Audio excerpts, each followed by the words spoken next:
How do you define fashion when what's fashionable is constantly changing? How does one keep up with an industry that is predicated on the idea of constant innovation?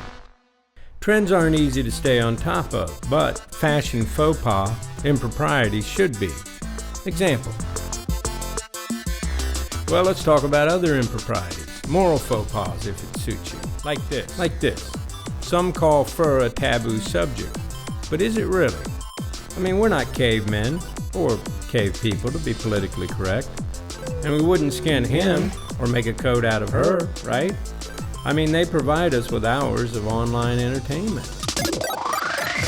So we can agree as upstanding moral citizens that we don't want to make fashion statements out of the pelts of our family pets, obviously.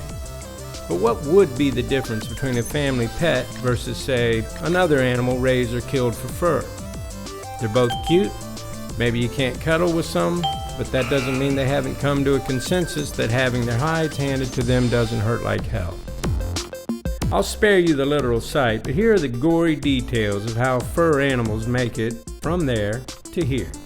Okay, some are trapped by the millions in the US of A and Canada, among other places, and then killed by any number of methods.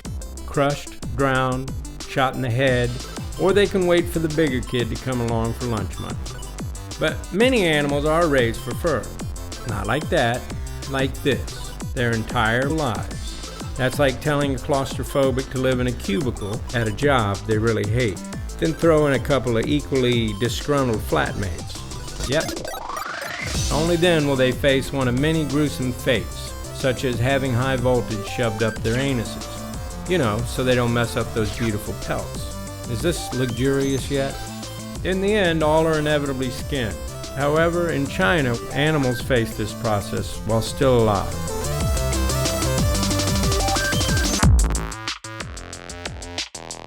At least this isn't happening to those cute little viral dogs and cats. Well, I hate to burst that bubble, but it is. So what can you do to stop all this? Well, for the most part, I know most of you aren't wearing entire families of wildlife on your backs.